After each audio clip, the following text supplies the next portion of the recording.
All right, welcome everyone. This is our very first in a monthly series of webinars through the International Environment Forum.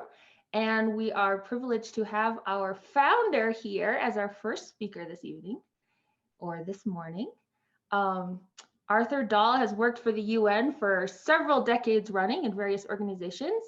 He's an expert on coral reefs, one of my favorites, and has authored many books on sustainability and most recently on global governance, which is our topic today. And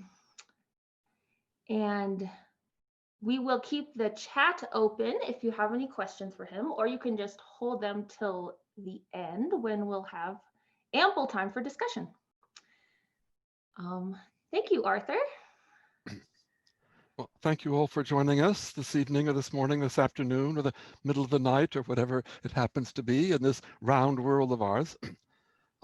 And let me share my screen so we can go to the substance of what I'll be sharing with you this evening, so you don't have to keep looking at me all the time. My computer's a little bit slow for this, so it'll take a minute or two to.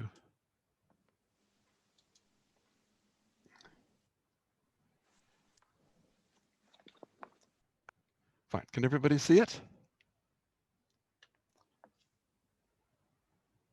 Can you still hear me? We see it and we hear you. Okay, fine, thank you. Fine. Perfect, okay. So let me give a sort of a summary of what I'll be covering in this presentation. We'll start looking at some of the existential threats, including climate change, biodiversity loss, resource depletion, and mass population displacements that we're threatened with at the moment, and showing how these are interrelated problems that we can only manage effectively at the global level. But our present mechanisms for global governance, environment governance in particular, are woefully inadequate to the need for urgent action all around the world. And we keep hearing the urgency of these things, and yet we're not moving in the right direction. And in fact, the good efforts of some, and there are lots of good things going on, are neutralized, if not reversed, by the contrary actions of others. And so we've been developing recently proposals for global governance for the 21st century that could finally manage the necessary transition to sustainability while embodying the principles of world federalism and oneness of humanity. And in particular, I want to share with you this evening some of the recent guidance that come from the Baha'i World Center about the challenges that we're facing, both directly from the Universal House of Justice and also Baha'i international community in their statement for the United Nations 70th anniversary that sort of laid the background for where we need to go as we address these challenges of governance, particularly at the global level. So I'll first depress you a bit with what's going wrong with the world, which always happens when we talk about the sustainability challenge and the existential threats that we're facing, like climate change, biodiversity loss, and why we have to find some ways of dealing with these as rapidly as possible. We of course know that when we look at sustainability, there are both inner boundaries and outer boundaries. This is Kate Wayworth's donut representation, where you have an ecological ceiling with outside of it, climate change and chemical pollution and land conversion and biodiversity loss and so on, the limits we shouldn't go beyond. And you have the social fight on the inside, where we have poverty and problems of food and education, where you have to respect the inner boundaries. And in between, find that safe and just space for humanity with a regenerative and distributive economy as the direction we need to try to find. And it's good to talk about it. Finding out how to get there is, of course, the big problem. Looking at the outer boundaries, science has demonstrated that we're already well into the danger zone for climate change and land system change. And we've gone far beyond what is sustainable with respect to genetic biodiversity loss, and nitrogen and phosphorus cycles. And other areas we don't really know how close we are to the boundaries, but we're clearly getting close to many of them today. Climate change, of course, is perhaps the most pressing immediate problem, in the sense that scientists are now saying we only have 7 years to turn the corner because it's been accelerating much faster than even the worst predictions of the scientific community in the past. And we're certainly following along the red curve in terms of greenhouse gas emissions and temperature rise. as we face up the reality of this problem and its impacts already happening around the world. When we look sort of behind it, what's driving it? Because that's where uncertainty comes from. The accepted limit for global warming without significant damage is probably 1.5 degrees. And I just had to change my slide yesterday because I had 1.2 degrees. 1.1 degrees. We've already reached 1.2 degrees very recently. But in Switzerland, it's already 2 degrees of warming because mountain areas like the polar regions are warming faster than other parts of the world. And the scientists can calculate how much more capacity there is in the atmosphere to absorb CO2 before we go beyond this temperature limit. And it's around 420, 580 gigatons of carbon. At least that's the ballpark figure. And we'll probably reach that by 2030. Just last year, we released more than 43 gigatons of carbon, 3.1% more over the year before. And even though with the pandemic, there's been a little bump earlier this year, I'm saying we've actually made no real difference at the speed at which carbon is rising in the atmosphere. It hasn't made a significant impact on this continuing rise. To put this in perspective, how much carbon is there in the oil, coal, and gas reserves that are already being exploited? This is the wells that are pumping, the mines that are being mined, the gas reserves. This is not counting fracking in America or Athabasca tar sands and so on. It's 2,795 gigatons of carbon compared to the regulated capacity, which is maybe 500 gigatons. So if we want to avoid catastrophic climate change, we have to leave 80% of the proven reserves off asset accounts and in the ground.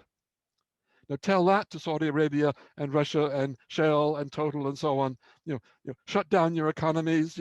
End your business. The challenges we're facing to respect what science is saying are really quite phenomenal.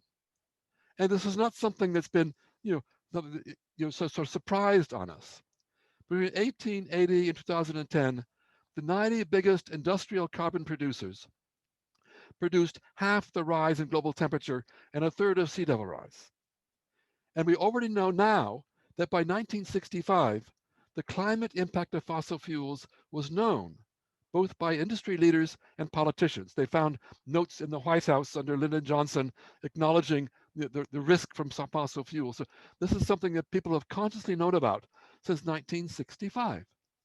And since then, the top 20 petroleum companies have created 35% of all integrated CO2 and methane emissions and plan to increase their production to 2030 before the pandemic hit. I saw some figures earlier, where I think one company was planning a 30% increase in production, and even Saudi Arabia 3 or 4% from the high point they're already at, and Russia and so on. Everybody was planning to keep on producing, knowing very well the impact that it was having. And in fact, they've delayed national and global action for decades and spent $200 million every year lobbying to delay, control, or block policies that tackle climate change. So we have this existential threat to all of humanity, and yet we have this sector of our economy defending its own profits and interest and ignoring the impact on the future of civilization. The result, of course, we have this enormous emissions gap, where incremental changes now won't be enough. We need rapid and transformational action. And the G20 members by themselves account for 78% of global greenhouse gas emissions. So the gap is large.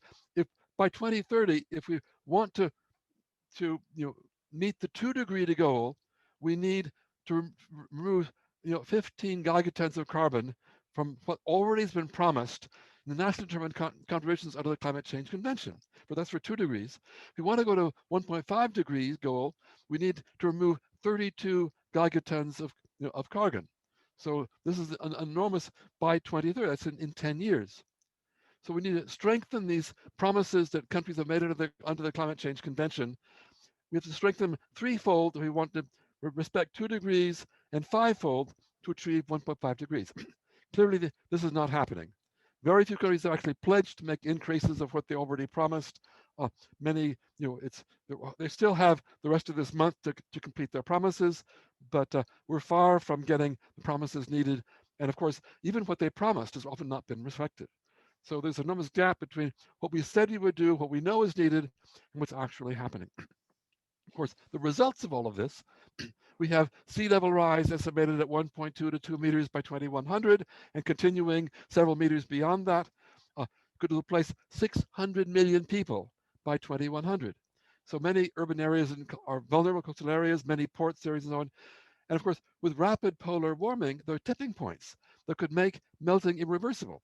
I saw a study recently saying that in Greenland, it may well be that already melting has reached the point where we can no longer stop it. And if Greenland continues to melt, that's 6 meters of sea level rise. So imagine what that would do. 1 meter of sea level rise is already goodbye to half of Florida, for example. So, this is really significant consequences coming in the near future because of our ignoring the reality of the scientific situation. The other problems, that's just climate change. We're looking at an extinction rate for biodiversity 1,000 times the pre-industrial level. With 2 degrees of global warming, we will lose 1/5 of all the places on the planet. We go to 4 degrees, we lose half the species on the planet. The cost of forest loss already is $2 to $5 trillion every year. Recent study in Germany showed that they'd lost 80% of all the insect biomass. It used to be we would drive, it's things splattered on our windscreen or windshield. It doesn't happen anymore. The insects are gone. Global animal biomass, wild animals, has been reduced 82%. And now animal biomass is only a tiny fraction of the total animal biomass of the world, which is mostly people and the animals we raise, for food, cows and sheep and so on and so forth. So we've already destroyed much of nature. This is an example of a coral reef in Hawaii a few years ago, totally overgrown with seaweeds and totally destroyed. Another one, destroyed by dynamite blasting. These are the terrible things that are happening and increasing all around the world as we ignore what we're doing to nature. And of course, this is also, people talk a lot about the human population. And yes, human population has tripled in my own lifetime since I was born. And it's projected to rise to over 9 billion in 2050 and maybe 11 billion in 2100. Although others are now saying with the rapid decline in reproductive rates in wealthy countries and in cities, we could actually move to an aging population with many older people and fewer young people to maintain them later in the century. We're not quite certain what's going to happen to this curve in the years ahead. But of course, it's not that we need to kill off a part of the world population. The population problem is a result of an economy that increased wealth without addressing poverty. It's the poor people who are reproducing so rapidly because they have no alternative. So it's a classical pattern of overshoot and collapse. We've known it with flower beetles. They just grow and grow and grow to eat up all their food and then they die off. But of course, the carrying capacity of the planet for people depends both on numbers and our standard of living. If we want to have room for more people, we have to consume less. If we want to live like the Americans, we've got to do something about our numbers. Science, of course, would find ways to increase carrying capacity, but only at longer timescales, not within the timescale that we're facing the decades immediately ahead. And of course, the result, we have refugees, economic migrants, environmental displacement, enormous problems that are coming with hundreds of millions of people being moved around the world. Of course, this is related also to food production. The Green Revolution in the 1970s postponed food supply as a limit to growth. For a few decades, the Malthusian impact didn't actually happen. And one of my professors, Paul Ehrlich, who wrote about the population bomb, was proven wrong because he didn't anticipate what we would change in food production. But what we've done to produce that food is intensive agriculture with high energy, fertilizer, and petrochemical inputs. And it's driven by multinational agro industries that capture all the profit for themselves and leave nothing for the poor farmers or the food producers. It's a total industrial system that has taken over and captured the entire system around the world today, patenting the seeds, forcing chemical inputs on people, changing legislation to protect their interests. It's all part of a system that, and I just heard a couple of days ago a webinar with the Food and Agriculture Organization where one of their directors was saying, we have 60 harvests left. Basically, at the way we're destroying the agricultural system, we're already peaked in the 1980s. We can't, we need to produce more food for the people who are coming, but we're not going to have enough water, phosphate, and energy. And they predict a total collapse in the agricultural system within 60 years if we don't get away from industrial, intensive agriculture, destroying the soil and destroying the water and everything else around the planet. This is an example of soil degradation. It's already an area more than India and China combined around the world. We've destroyed 65% of all soil from desertification or salinization or erosion. 300 million hectares can no longer produce food. 10 million hectares or more lost every year. So we're well past peak soil. So this is another shadow on the horizon that we need to act on very quickly. Of course, it's related to water shortages. Most water is now used for agriculture. We have to double water use by 2050 if we want to have the number of hungry. But already in 5 years, we expect 1.5 billion people living in regions of absolute water scarcity, 2/3 of the world population subject to water stress as climate change reduces rainfall in these areas. So this is another, the complex of problems that we're facing around the world. Not to mention pollution between chemicals and plastics and so on, affecting biological processes, upsetting our immune system, causing cancers and diseases. There are a whole set of other problems I'm not even touching on this evening, that are all part of the sustainability challenge. And that's only on the environmental side. Look at the economic side. Just one example. We've been living a credit orgy of the last 50 years, especially since 2008. To keep growth going, we've been borrowing more and more.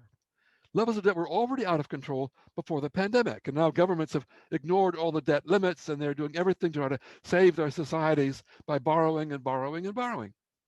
And consumers are saturated with debt. Companies are saturated with debt. We've seen quantitative easing by central banks purchasing government debt to remove the short-term pressure, but creating a $300 trillion saturation of financial claims around the world.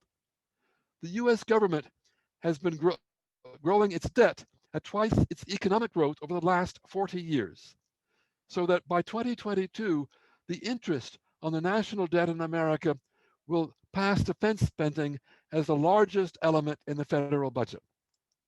So we have this growth in GDP as a debt-fueled mirage, with industrial production peaking, leading ultimately a perfect storm of what do we do with debt we can never pay back again.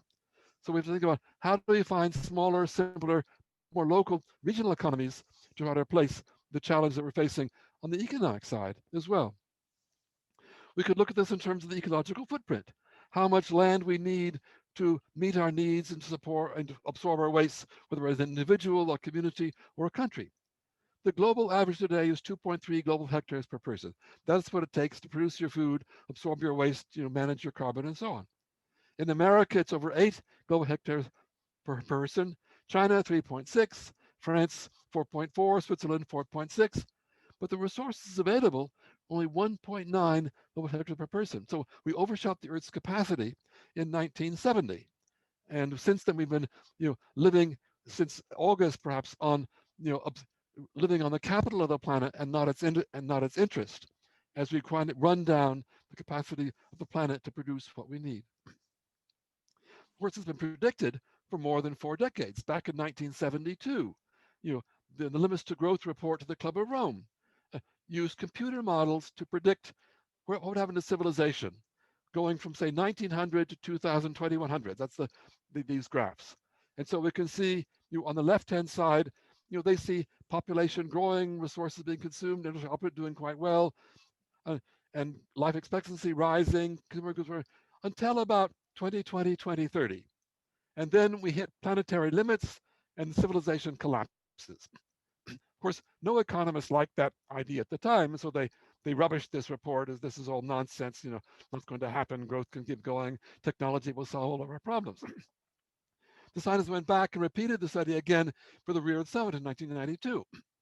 And they then showed that, in fact, if we began to move to sustainability at that time, 1995, we could, in fact, stabilize the world, bring down pollution, get equally manage consumer goods per person, and do quite well in a more sustainable society.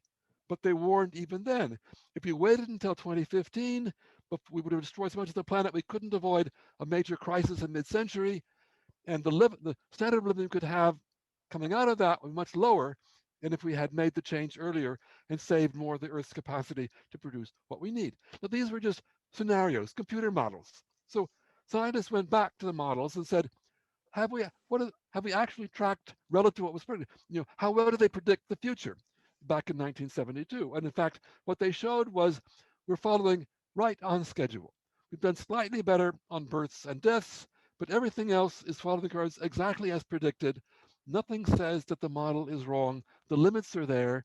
And the only thing that has changed is that any possibility of stabilizing and achieving sustainability without some kind of a crisis or catastrophe is no longer a realistic possibility. So that's what science is telling us.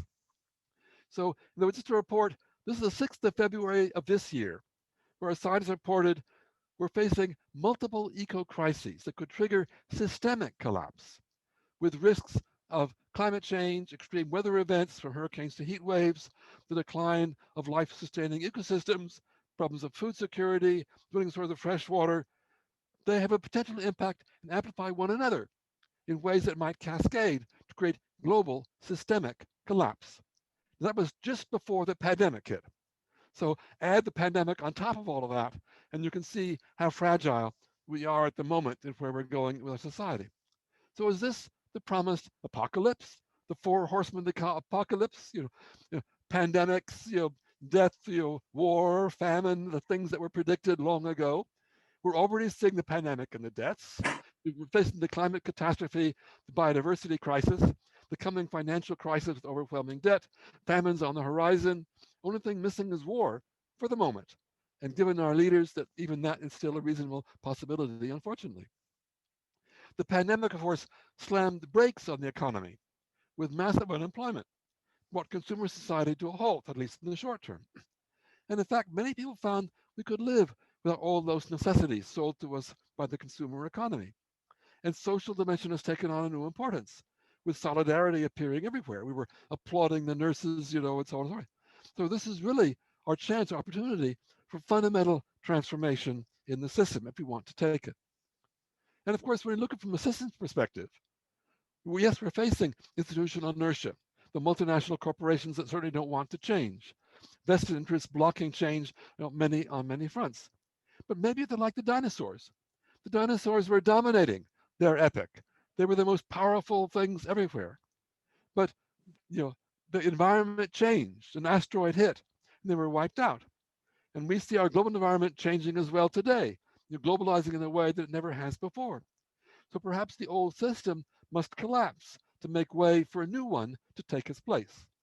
But clearly, given this is going to be a global collapse, we need governance at the scale of the problem, which is why we come to the challenges of governance as the major issue to talk about this evening. So how do we find governance for sustainability? How can we finally manage necessary transition to sustainability while embodying principles of federalism and the oneness of humanity, the principles the Baha'i faith talks about so much? So now first look briefly at some of the parts of the problem. We're living in a paradigm of national sovereignty, the nation state, where of course war is the final recourse if you want to impose your state's will on some others. And we've avoided that for a while, but it's still very much on the horizon. And of course, it's also a system with international anarchy. There's no rule of law at the global level. Countries can do what they want. You know, and of course, they're still struggling for power and world domination, particularly the major powers. They're still playing the old game. And in fact, we see a pushback today against multilateralism and cooperation.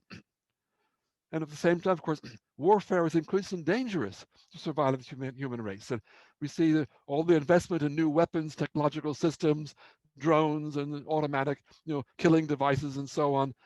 Cyber warfare. This is still very much on the horizon. People are afraid of war. They want for peace, but they can't do anything about it because the world seems to be filled with ego and corruption and aggression and the rise of reckless political leaders and the retreat of democracy in many places. So, the problems that we face with the governments are really, quite substantial today. And so we've been warned about this in the Baha'i writings and the Baha'i teachings. The International Governing Body of the Baha'i Faith, Universal House of Justice, has addressed these problems of achieving world peace through global governance.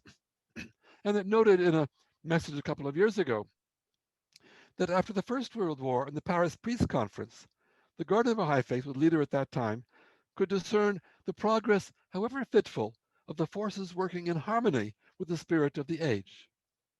these forces have continued to move humanity towards an age of peace. Not merely a peace which rules out armed conflict, but a collective state of being manifesting unity.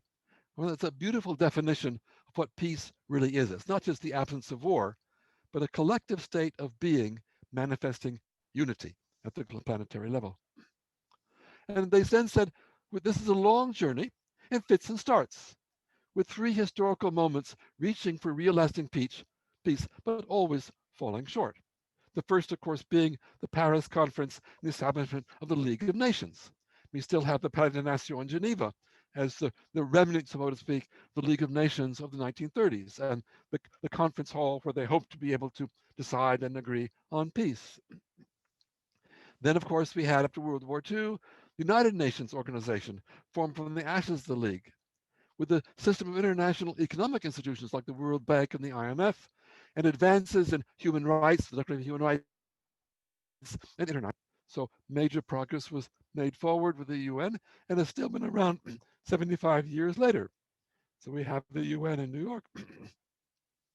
Then, of course, at the end of the Cold War, there were explicit establishment of a new global order. And again, it seemed at around 2000 that world peace might be within grasp. And in fact, we saw this the rise in global consciousness, that these various advances, despite the many limitations, their imperfections, and the horrifying conflicts that continue to unfold during this time, stand nonetheless as signs of a widespread, gradual, but inexorable rise in global consciousness on the part of Earth's peoples, and their attraction to universal justice, to solidarity, to collaboration, to compassion, and to equality. All part of our vision of a better civilization to come. But they also warned us the new challenges that are rising in this century since the turn of the century, retreating from the promised steps forward. Many of the dominant currents in societies everywhere are pushing people apart, not drawing them together. These currents include exorbitant wealth, intransigence in thinking, religious fundamentalism, a decline in public trust, vested interests seeking to undermine the credibility of all sources of knowledge, including science and reality and even truth, and resurgent forces of racism, nationalism, and factionalism. A pretty frightening set of forces that we have to fight against with the world as it is at the present time. And so they said, thus do the forces of disintegration regroup and gain ground. So be it. The unification of humanity is unstoppable by any human force. That's a wonderful promise of what's going to come. There is no reason to doubt that the world's current state of disorder and confusion will worsen, as we see it is, possibly with catastrophic consequences, until a chastened humanity sees fit to take another significant step, perhaps this time decisive, towards enduring peace. So, worries for the immediate future and a promise for what can still come. And in fact, in September, the Baha'i Committee issued this beautiful statement, the anniversary of the United Nations, entitled A Governance Befitting Humanity and the Path Towards a Just Global Order. And these are a few quotes from it to show how they define that path ahead and what we need to be doing to try to follow that path towards a better world order and global governance. And they first point out the rapidly shifting global realities that prompt a deeper appreciation of humanity's interconnection and interdependence. Amidst the disruption created and accelerated by world-engulfing pandemic, numerous possibilities are opening for marked social change that can bring stability to the world and enrich the lives of its inhabitants. Throughout history, periods of turbulence have presented opportunities to redefine collective values and the assumptions that underlie them. So again, the reality of the pandemic, but maybe it will open possibilities for the future. And a growing chorus of voices is calling for decisive steps forward in our collective trajectory towards enduring universal peace. The human family is one. Its profound implications for collective behavior must now give rise to a coordinated movement towards higher levels of social and political unity. As Baha'u'llah, the founder of the Baha'i faith, declared over a century ago, true peace and tranquility will only be realized when every soul will have become the well-wisher of all mankind. And they warn us the perils of a global community divided against itself are too great to countenance. So recent events have demonstrated that current arrangements are no longer sufficient in the face of cascading and increasingly interconnected threats that we've seen before. Integration and coordination must therefore be extended further. The only viable way forward lies in a system of deepening global cooperation. In recent years, a reasoned critique of multilateral arrangements has, at times, been eclipsed by rejection of the very idea of a rules-based international order. We've seen a number of countries claiming this today. Yet this period of pushback is embedded in a broader historical processes, carrying the global community towards stronger unity. At each stage in human history, more complex levels of integration become not only possible, but necessary. This is basic system science. New and more pressing challenges emerge, and the body politic is compelled to devise new arrangements that address the needs of the time through greater inclusivity, coherence, and collaboration. I think beautiful words we need to think about more and more. Inclusivity, coherence, and collaboration. So how do we do this? We therefore find ourselves at the threshold of a defining task, purposefully organizing our affairs in full consciousness of ourselves as one people in one shared homeland.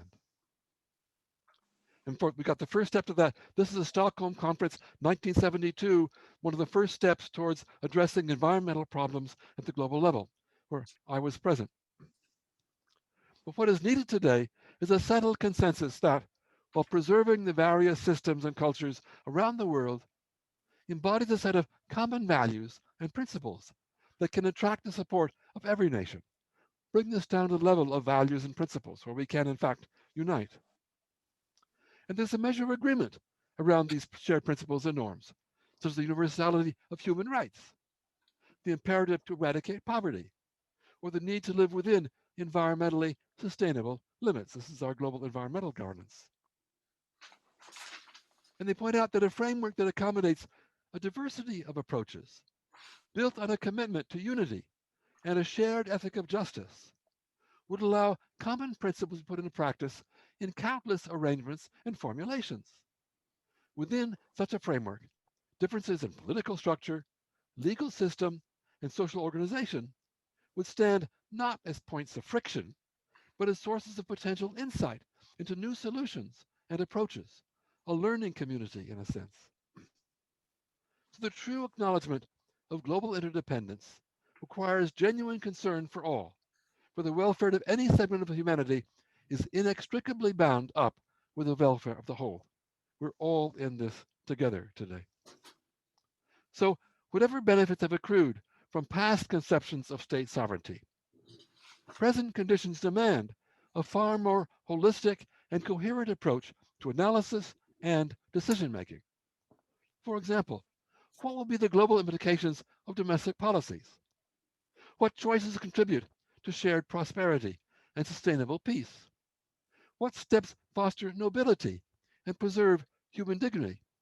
Imagine if all of our governments asked those questions before taking any domestic policy decision. This is what helped to bring us all together. And so this awareness of the oneness of humanity is increasingly woven into the process of decision making, will make nations easier to see each other as genuine partners in the stewardship of the planet and securing the prosperity of its peoples.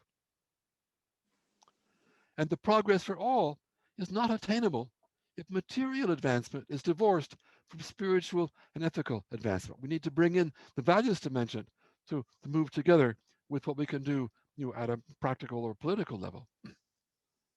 Economic growth over recent decades has indisputably brought prosperity for many.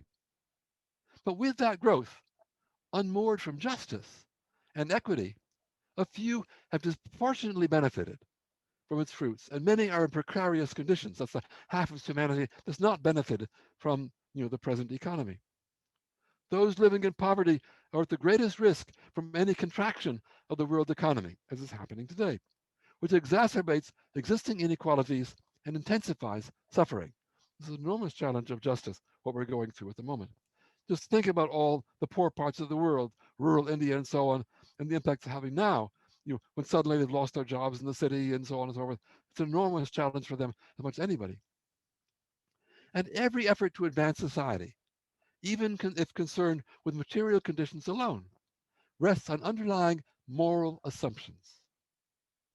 Only by ensuring that material progress is consciously connected to spiritual and social progress can the promise of a better world be fulfilled. We've of course been told this from the Baha'i World Center, this is the guidance we keep getting, what we have to address. The movement towards more coordinated and genuinely cooperative international relations will eventually require a process in which world leaders come together to recast and reconstitute the global order. For once, what was once reviewed as an idealistic vision of international cooperation has, in the light of the obvious and serious challenges facing humanity, become a pragmatic necessity. This is really the call. We've got to come together and rebuild the system. And that's what we need to be looking at. We'll look at this evening. How can we go forward with some of those ideas? And objectives incompatible with the pursuit of the common good will need to be set aside. Until this is the dominant ethic, lasting progress will prove elusive. They propose, for example, in reforming the United Nations, a World Council on Future Affairs could institutionalize consideration of how policies might impact generations to come and give attention to a range of issues such as preparedness for global crises like the one we're going through now, the use of emerging technologies like artificial intelligence, or the future of education or employment. Strengthening the legal framework relating to the natural world, so actually laws that we could apply globally, say for climate change, would lend coherence and vigor to the biodiversity, climate, and environmental regimes, and provide a robust foundation for a system of common stewardship of the planet's resources. That's one of the key objectives of improving governance for sustainability at the global level. So progress toward the goals enshrined in global agendas, like the same as one of the goals, calls for a conscious orientation towards experimentation, search, innovation, and creativity. We don't have all the answers, but we can work together to try to find them. Respect for international law, upholding fundamental human rights, adherence to treaties and agreements. Only to the extent that such commitments are honored in practice can the United Nations and its member states demonstrate a standard of integrity and trustworthiness before the people of the world. We've seen today how easy it is for governments to ignore their agreements, go back on what they promised, withdraw from agreements and so on. There's no trustworthiness. And so they must learn to build some trust if we want to go forward. Barring this, no amount of administrative reorganization will resolve the host of long-standing challenges before us. As Baha'u'llah declared, words must be supported by deeds, for deeds are the true test of words. And that's Baha'u'llah's shrine in the Holy Land from which this wisdom originally came. So collaboration is possible on scales undreamt of in past ages. This is the technology revolution, opening unparalleled prospects for progress. Yet failure to reach an arrangement supporting effective global coordination risks consequences far more severe, potentially catastrophic, than those arising from recent disruptions like the ones we seem to be going through now. And so, but they quote Baha'u'llah, let them take counsel together, and through anxious and full deliberation, administer to a diseased and sorely afflicted world the remedy it requireth. This is the call to leaders to take counsel together and address these problems. So what can we do about all this? It's nice to say this is what we need to do. The universal justice has helped us to see what we can do to contribute to a path to a just, sustainable global order. Just a few examples of what they've done. This is the seat of the World Human Rights Justice on the Mount Carmel in Haifa, Arizona, from which this wisdom comes. And they said in last March, seldom has it been more evident that society's collective strength is dependent on the unity it can manifest in action, from the international stage to the grassroots. We got to build unity, look at our communities, in governments, and at the international level. And the world stands more and more in need of the hope and strength that that faith imparts. So that unity has to come from something that's spiritual. It's not going to come just from the material side of life. I've actually written a book recently to explore what hope means with respect to the challenges that we're facing. And they say, however difficult matters are at present, however close to the limits of their endurance some sections of human societies are brought, humanity will ultimately pass through this ordeal, and it will emerge on the other side with greater insight and a deeper appreciation of its inherent oneness and interdependence. So we're going through trials and difficulties, but they will help us to grow out of this and give us the strength to make the steps we need to go forward. And they point out that leaders, prominent thinkers, and commentators have begun to explore fundamental concepts and bold aspirations that, in recent times, have been largely absent from public discourse. I've just been taking part in a meeting the last 2 days of exactly this kind of thing going on. At present, these are but early glimmerings, yet they hold out the possibility that a moment of collective consciousness may be in view. So, world unity is finally possible. A global order that unifies the nations with the asset of humanity is the only adequate answer to the destabilizing forces that threaten the world. However, though world unity is possible, nay, inevitable, it ultimately cannot be achieved with the unreserved acceptance of the oneness of humankind. And therefore, fostering unity, for harmonizing disparate elements, nurturing in every heart a selfless love for humankind, is the task of religion.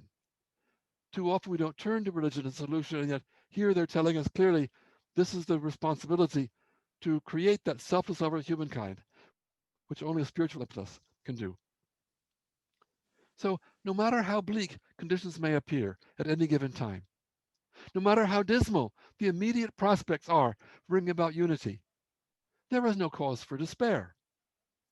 The distressing state of the world can only spur us to redouble our commitment to constructive action. They quote Baha'u'llah, these are not days of prosperity and triumph.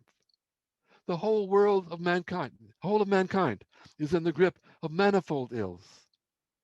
Strive, therefore, to save its life through the wholesome medicine which the almighty hand of the unerring physician hath prepared.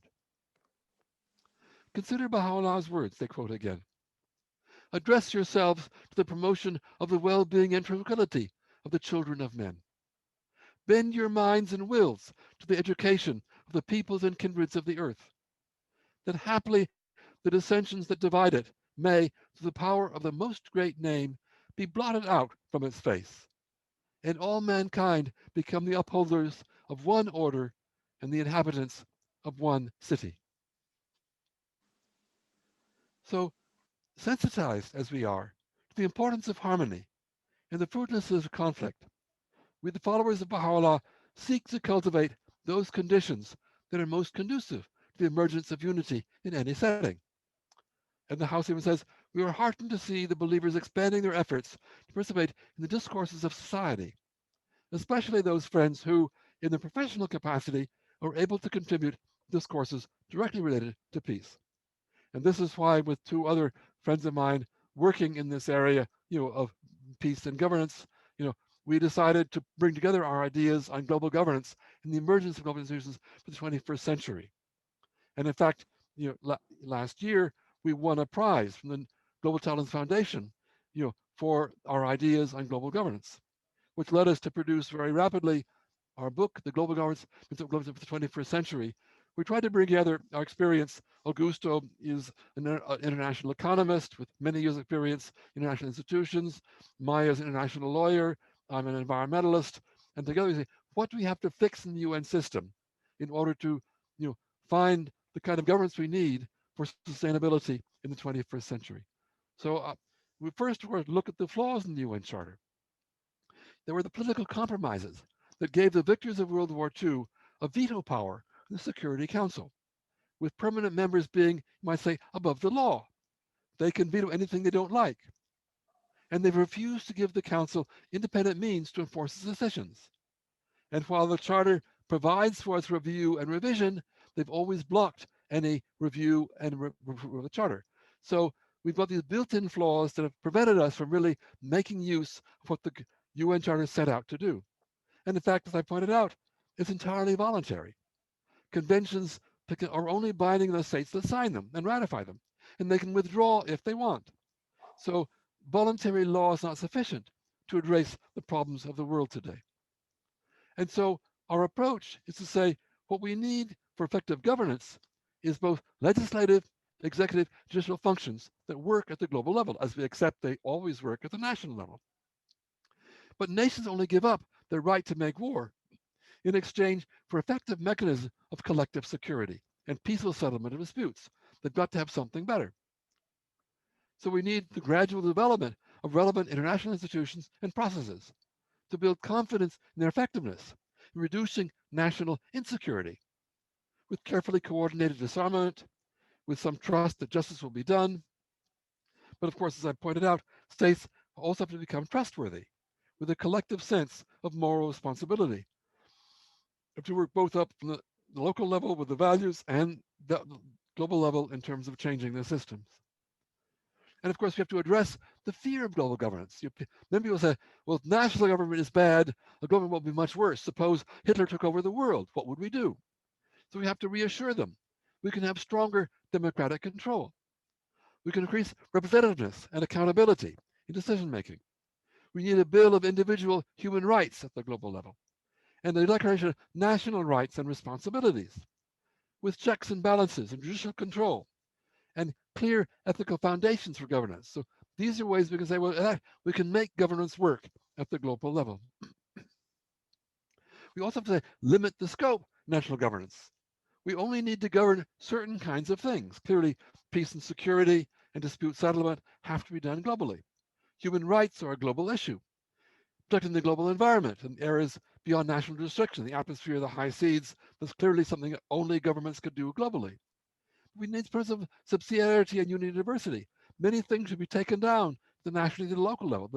The global system shouldn't try to do everything. And that would also be a guarantee for the future.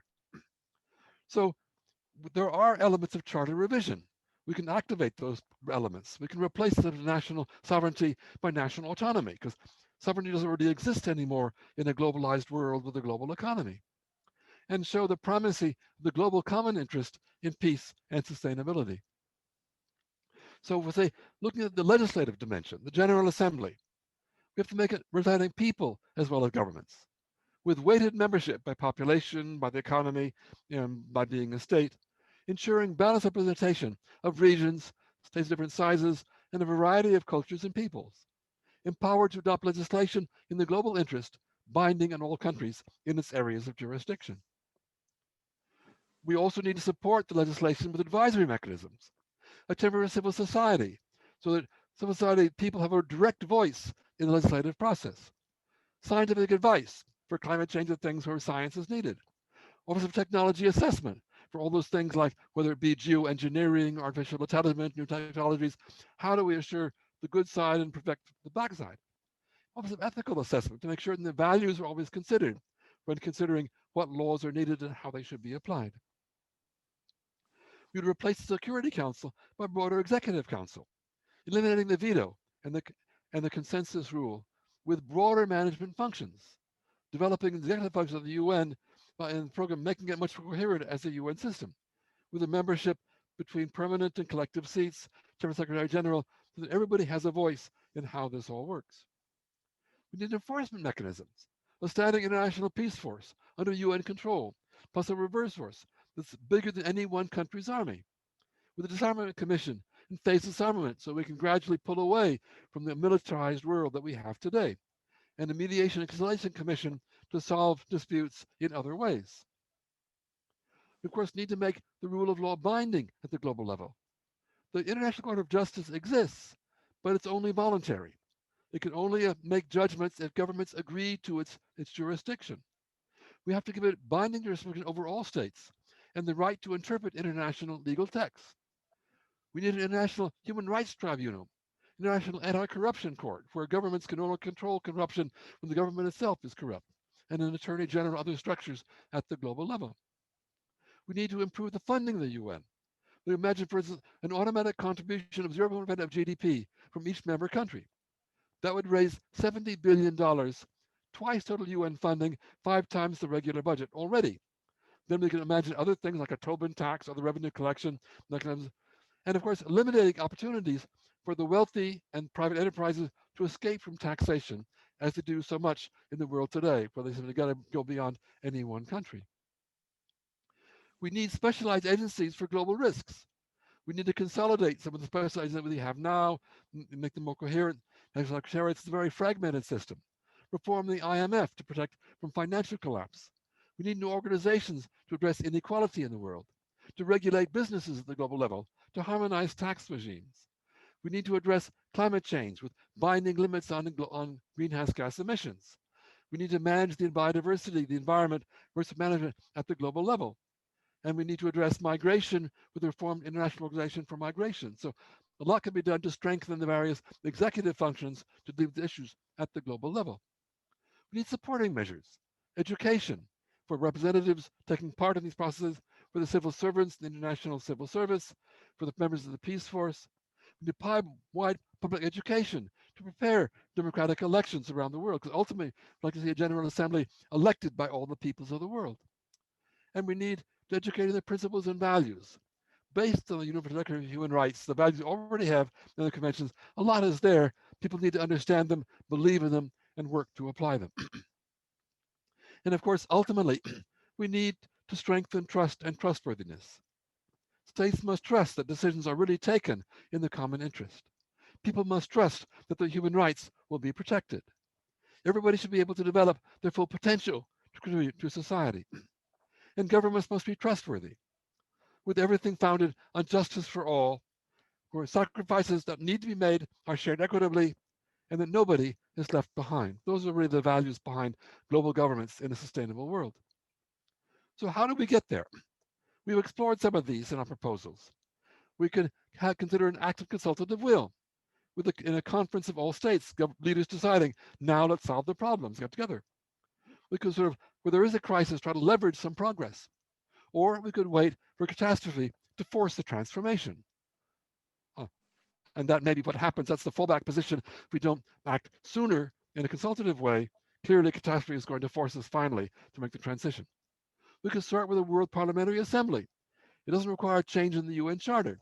General Assembly could itself create such a mechanism with all the people in the world choosing representatives to advise the General Assembly on legislation. We could do like the European Union did. They started with a coal and steel community after the war, cooperating in one small area to build trust and gradually expanding to do more and more things together.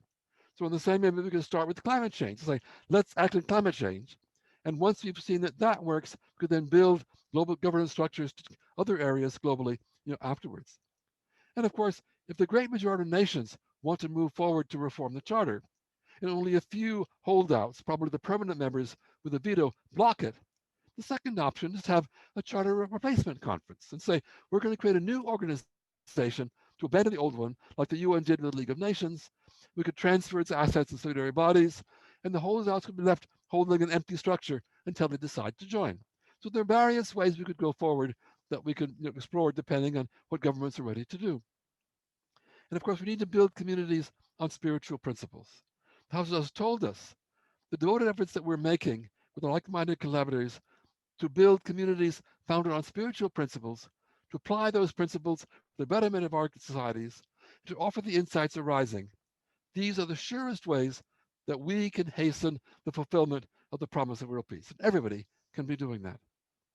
So the pathway to sustainability will be one of empowerment, collaboration, and continual processes of questioning, learning, and action in all regions of the world.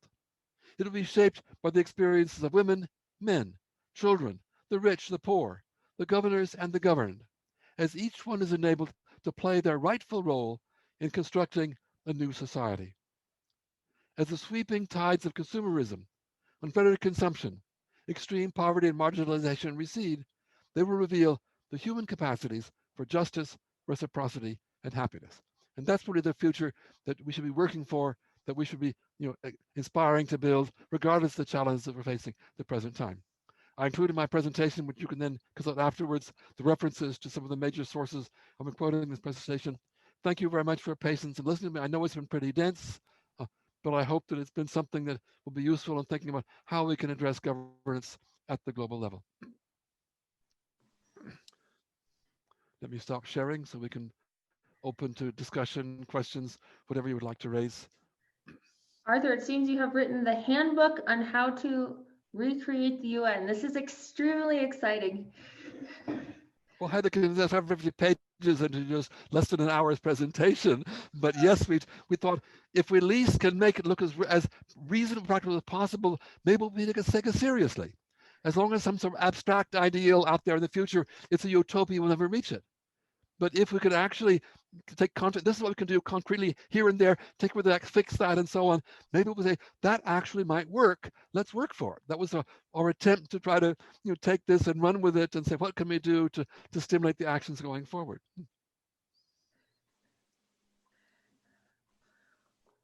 All right, we are open for questions, comments, thoughts. If you're not totally deadened by such an intense thing. Most people, after I've talked, they just sort of, blown out of it. They can't sort it all out. There's too much at once to absorb. But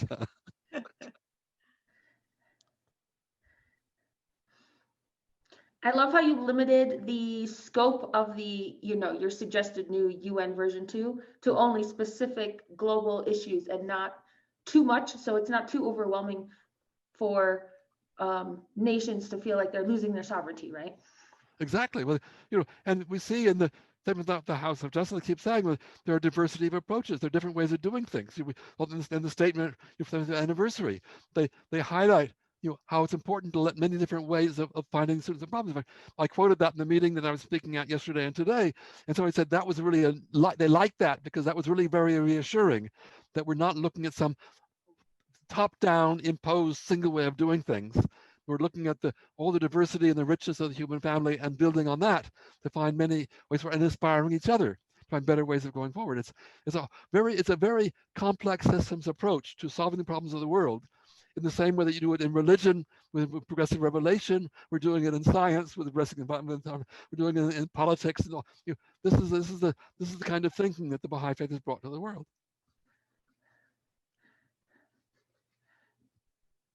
You mentioned that a lot of the population growth, if we're worried, some of us are worried about population growth in terms of just the carrying capacity of the earth. Yeah. And that book you mentioned that was written a couple decades ago about the population boom and how it's not actually turning out to be true because a lot of the rich nations that use most of the resources per capita are having a declining birth rate to such an extent that their populations are leveling out. And I know that Japan and places like Italy Yes. have a really low, maybe the lowest in the world. Do you know of other industrialized first world nations that are? I think Spain is also a number. This is people often think the problem is population. We've got to kill off most of the people of the world to get back to living the way we want to live correctly. And of course, they all want to exterminate somebody else. It's never but themselves, their own problem. It's all those dark races in the South that are multiplying out of hand and so on. It's a very racist view of looking at things. But I've always taken it separate in the sense that the reason that we have that rapid population growth is poverty. It's the poor people with no alternative. The women who've never been educated, never educated. It's the lack of education. It's the poverty that has maintained parts of the world in that situation. As we see in South Africa today, the poor that are still seeing the growth. But it's not that we lack enough wealth to give everybody education, everybody food, and so on. It's the economic system that has allowed that poverty to persist. And therefore, the population growth is a symptom of the problem. The underlying problem is the economic system, the extremes of wealth and poverty. But I was just reading a report earlier today. There's a group of scientists who signed signed a declaration on addressing sustainability, and they're publishing also working papers. One of them is on the affluence, and they point out that if you look at climate change, if you look at the problems of the world, the largest contributor of everything is the affluent. It's the excessive consumption of the rich. The poor hardly contribute anything to climate change. And in fact, even with all the technological change we can imagine, all the green economies and everything, as long as it maintains affluence, it's not going to solve the problem. Because we're simply consuming so much more than everybody else, so much more than the planet can produce. That the only way we could move for sustainability is to go to much simpler lifestyles and get away from this consumer society, and everything is going to driving it, so to keep buying more and changing more and consuming more and planned obsolescence and all the rest of it. So that's for those of us, probably most of us who are listening onto this, are part of that more or less affluent group, and we have to accept. And of course, if you cut down on affluence, you cut down on GDP. That means the economy can't keep growing in the material way that it has been. So, and then where that then says, well, that means enormous levels of unemployment. If we think this is bad, the pandemic is bad, this is nothing of what will be required for sustainability. So how do we cope with all of those changes? How do we plan in the most just and equitable way for all those who are going to lose their jobs and so on as they go forward? This is an enormous set of challenges. And we have to say, how do we manage this? And how do we experiment with alternatives and finding our ways forward? Other questions or comments? Yeah, I wanted to comment. Yes. Yes. I don't know if maybe other people saw this program earlier this week on BBC World News, which was essentially Antonio Guterres, the Secretary General of the United Nations, making a plea to the world in favor of climate change and a sustainable future. It was, in some ways, he was being interviewed also and questioned by various environmental activists, young people from around the world, many sort of indigenous populations and so on. So it was, on the one hand, a very positive contribution, a very important call to the world.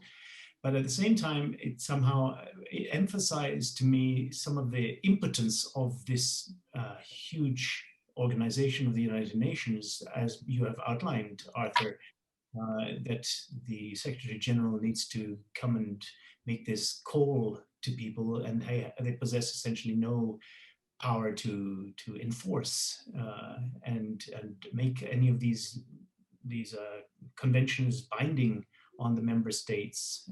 So I thought it was a very interesting illustration of many of the problems you've outlined. Well, I've worked within the UN system for decades. I follow it closely, and yes, it does lots of wonderful things. And in fact, when you put together the good things it's doing, the good things that many from our are doing, and so on, there are lots of steps of progress forward. Lots of people are motivated in the right direction, and so on. They're doing it. The problem is that alongside those good things, you have all the destructive forces in the world, the multinational corporations where profit is the only thing that counts. I highlighted just a few examples of it. There are many more. And where there's no governance of the economy, they've always blocked any attempt to create a UN economic organization. When they created the World Trade Organization, they put it outside the UN so they could keep more control of it and so on. So that the system has blocked all the options for improvement to maintain the momentum and power of its destruction of the planet for short-term, selfish, egotistical aims built into the institutions of society today. And yet it's easy to see how even you might think the most powerful person in the United Nations is actually powerless because he has no leverage on those parts of the system.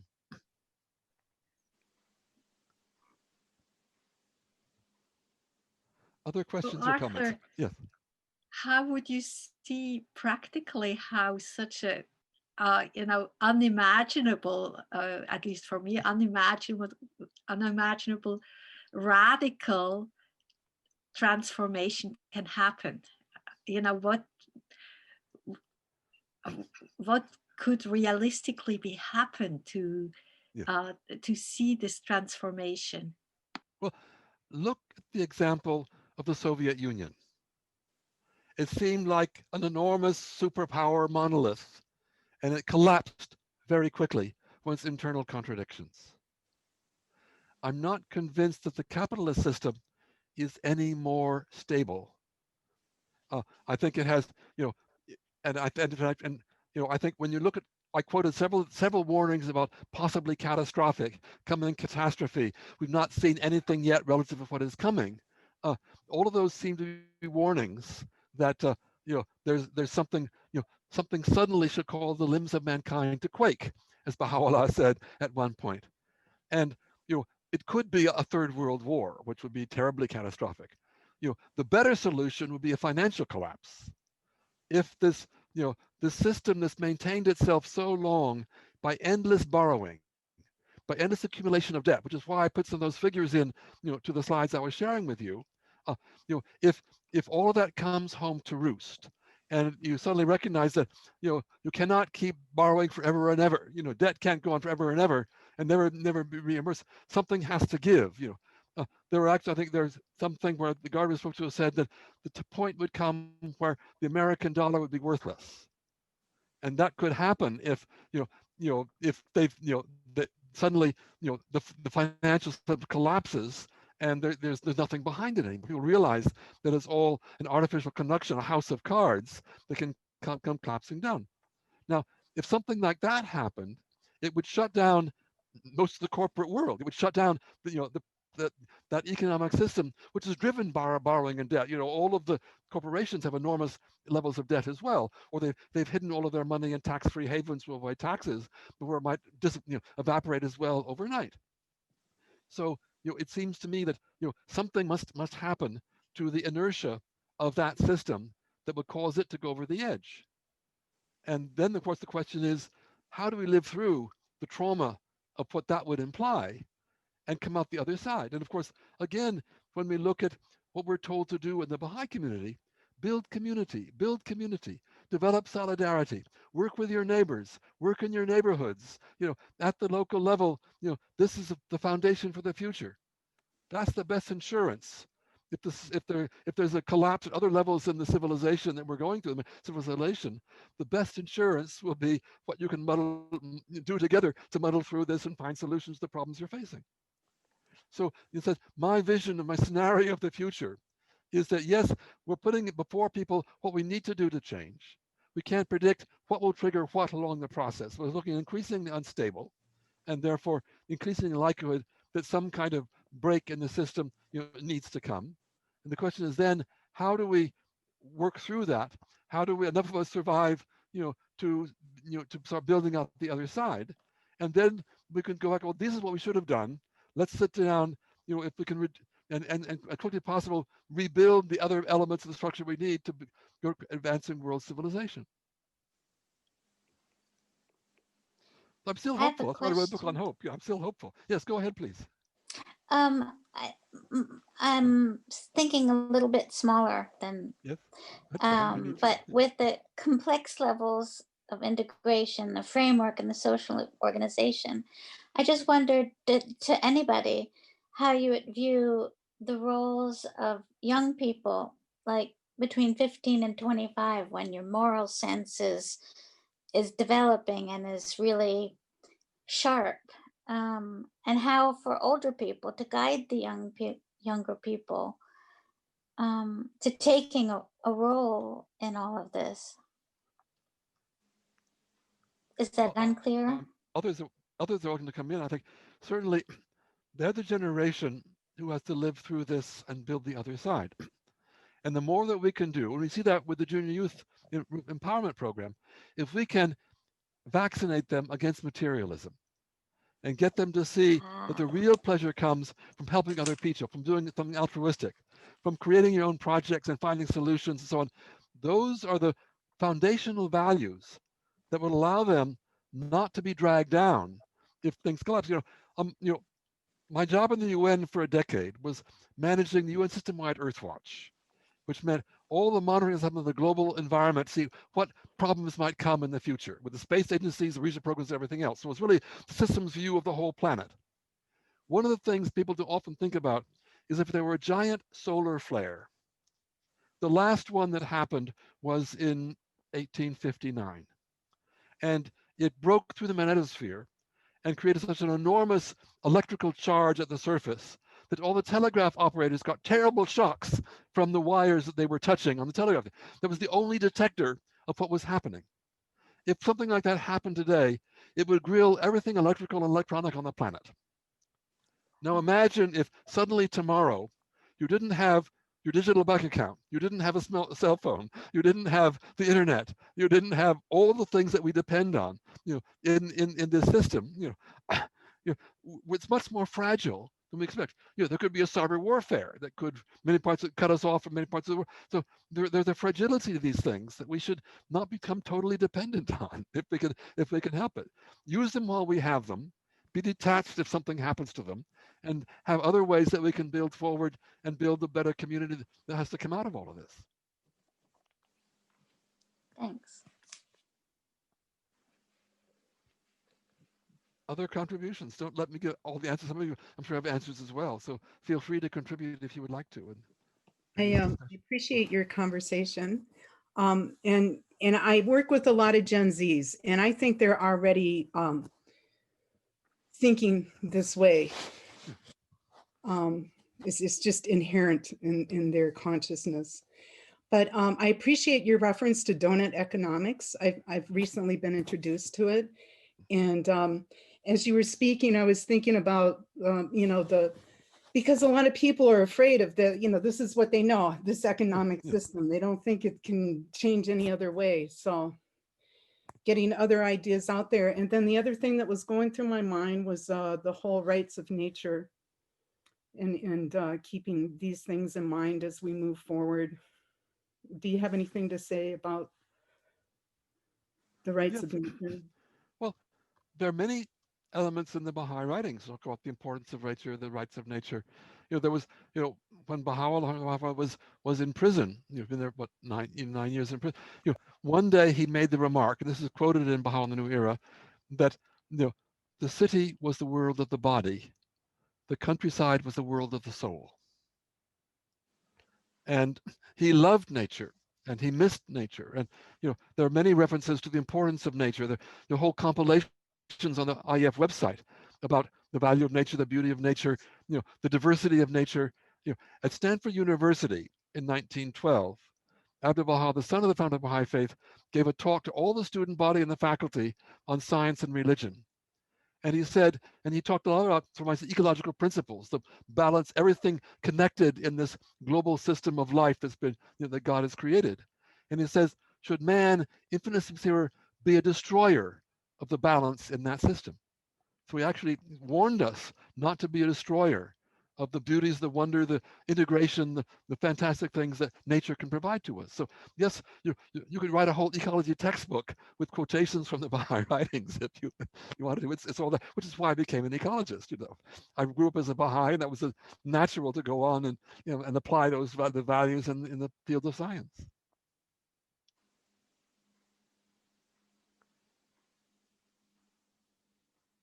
Even said, if you've ever looked at pictures of the Baha'i World Center or even visited there, you have these beautiful formal gardens riding up Mount Carmel, blending into nature along the sides. It's even there's an integration, the formal beauty that man creates connected with the natural beauty of the natural world.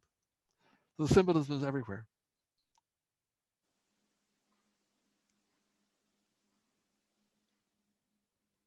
Thank you, Arthur. Thank you very much for the very comprehensive presentation about all the challenges humanity is facing and some suggestions for a world governance. I was wondering, with the book you wrote together with the two friends, did you get any feedback from the United Nations or maybe for some senior people there? Yes, the Baha'i community had a presentation in New York for top people of the UN. We've had a whole series of discussions with the Undersecretary General, for UN reform and other key people there. And in fact, the top advisor to the UN on UN reform was another winner of the New Shape Prize that we won, last year and knows us very well. We're collaborating closely with the foundation that gave the prize, which is trying to support, move towards global governance in general, is funding our further work. He was in close consultation with the top officials in the United Nations, is invited to contribute to the Secretary General's paper on the reform of the UN that is to be produced, in this next year, and so on. So we're integrated very closely into the whole process of rethinking these things for us at the UN and outside of it. Of course, we plan to do much more. We're going to travel around the world, talking in Beijing and Johannesburg and everywhere. Of course, the pandemic shut that down, so we've had to go online. But we're doing everything we can to get the idea forward, and they're well received. There's strong interest with people. This is really, defines what we need to be doing, and we're building partnerships to carry this forward to try to make a difference in the world.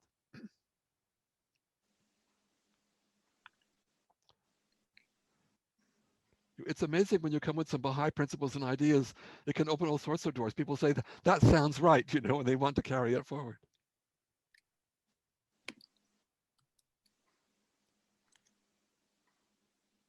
Other questions or comments?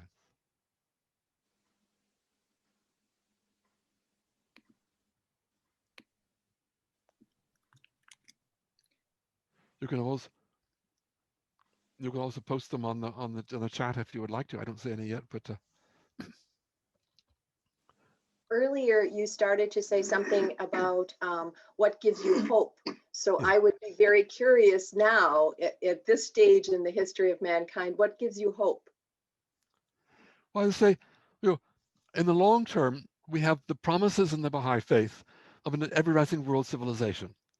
And I quoted several times, we're told there's difficulty, but we will come out of that process. The short term may not look so good, but people will learn the lessons and they will grow out of this process, and then we will go forward.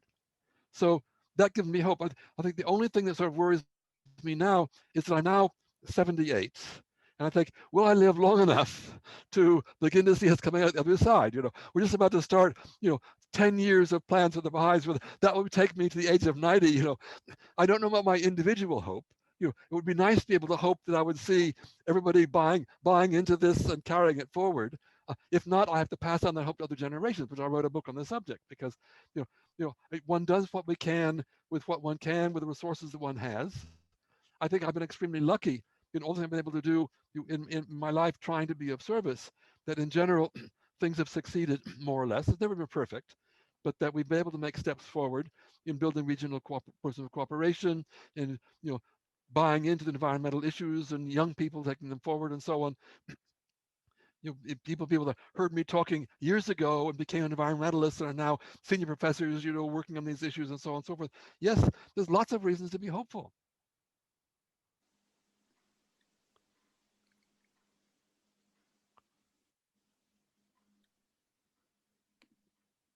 Should we end on a word of hope, or do you want to go further? Are there moderation in all things, including webinars? So I leave it to all of you to decide when you feel that we've taken this far enough for one evening. As I say, I've tried to share the content here.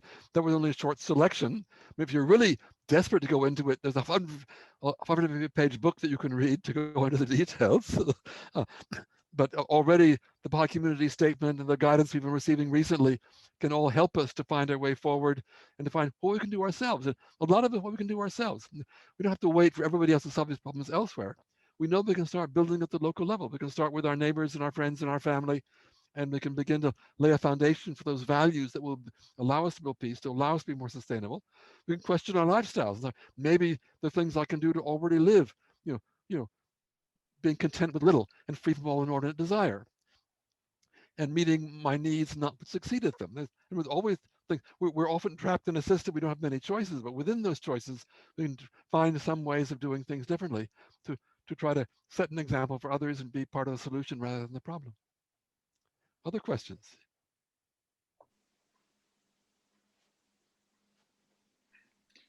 I pasted a link to Arthur's book in the chat. And also our webinar next month is on the same topic of global governments to support social and economic development goals.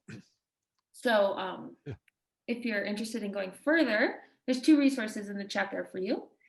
And I'd also like to invite any of the rest of you to participate in other ways. We've got the IEF institution, which was created by Arthur and is helped to be run by Christine and Laurent, also on this call.